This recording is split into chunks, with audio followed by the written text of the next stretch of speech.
Yes, I guess it's obvious by now that I make one random video in between Arknight's instances, but this is because I like to talk about other games even knowing most of you come for the Arknight's content. Don't worry, next video will comply with the majority. But if you like the videos I make, no matter the game, then I guess you like an incredible variety of waifus, just like me. Anyway, let's begin. Hello my fellow commanders, welcome to another Azur Lane video. I wanted to make this topic ever since the Northern Overture event was released, but I was working in other things. At long last, the faction that needed more expansion in both characters and history has received a very good amount of content. The Northern Parliament, as we know, is based in the Russian Navy, and now I'm going to make a little review on its members and a role so far in the story. Let's start with the aesthetics of this faction. The northern oceans are full of ice, and blizzards can happen. The full white uniform is constant in all members of the parliament, consisting of long coats, gloves, and even skirts, in the middle of this freezing environment. I guess Vodka does make a good job at keeping warm, as Sobeskaya mentioned.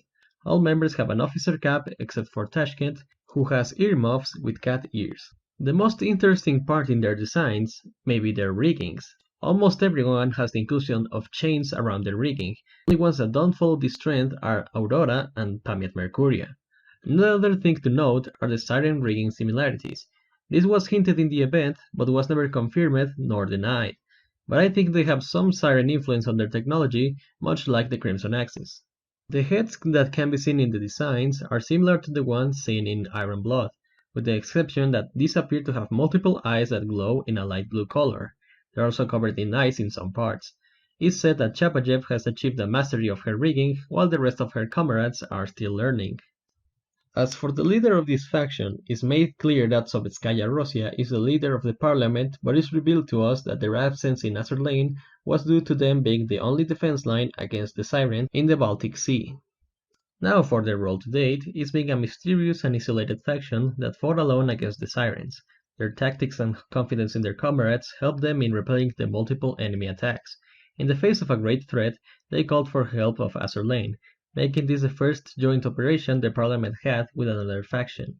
With the help of a task force of the Eagle Union, they managed to destroy a Siren stronghold and reveal a new Siren model. Finally, let's talk about the members, starting with the first ship of this faction to ever appear. Aurora was originally a reward for participating in the Azur Lane game beta, when she was made available through the first anniversary event, to be finally made permanently available in the light construction pool. She likes vodka, as all her comrades, a normal good girl who likes to party, but she keeps a special place in our hearts for being one of the first characters of this game. Going in ID order, we have Grozny, an elite destroyer that made her personality very clear. Just kill everyone, ask questions later, then drink vodka. She has a little bear companion that resides in the back of her rigging. She has a kind of melee weapon that looks like an axe. She calls it her Bonnie. Just don't make her mad, it doesn't seem like a good idea. Next, we have Minsk, another elite destroyer. She has a cheerful and energetic personality. She has flashes of inspiration that make her create new tactics. Her design may not be flashy, but it's full of details nonetheless. She's the only member without voice acting, which is a shame because her quotes are very funny. Now we have the bane of their existence to some, and cause of diabetes for others. Tashkent is a super rare destroyer, being the youngest looking of the group. She was originally built in what we know as the Sardegna Empire, aka Italy, but has found new friends with the Parliament. She feels kind of lonely and has very faint memories of her hometown. Her design looks similar to the other destroyers, but she has fake animal ears in her earmuffs. She looks kinda comfy too. Also, those giant bear paws may do for a good slapping device. Next, we have Pamiat Mercuria. She's an elite light cruiser, being the first member we meet in the Northern Overture event. I like her, to be honest. She has a constant oh whoa expression on her face, and she has the right amount of thickness. Her design is slightly different since her rigging doesn't have the heads present on the other members. Overall, a good waifu. Deserves her own spotlight. Also characters too, but I like her a bit more. Competing for quality content leadership, we have Chapayev. Being a super rare light cruiser, her rarity can be due to her skills and her armor thickness, if you catch my drift. She is said to be the most skilled in the parliament, being the only member to remove the chains from the metal head in her rigging. The design is kind of uncommon, seeing as it's not symmetrical as the rest of the factions and the majority of the characters in the game, but you know, We can always innovate.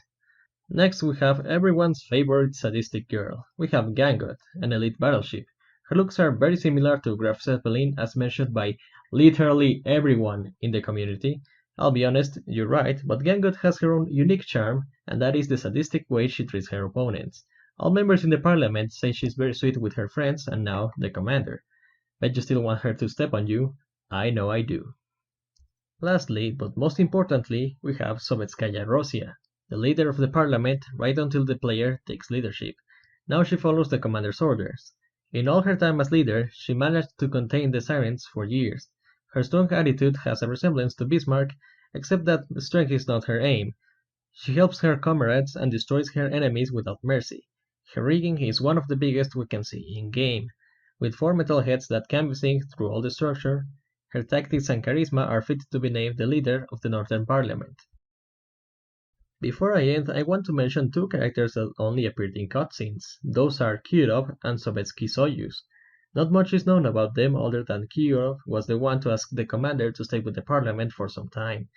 Let's just hope they can be released as actual obtainable characters as all other cutscene-only ships. Anyway, that's the end of the video. Thank you so much for watching. Like the video if you think it's that good. Subscribe for more videos about your favorite ship-based game. Stay safe, and I'll see you commanders in the next one. Bye bye.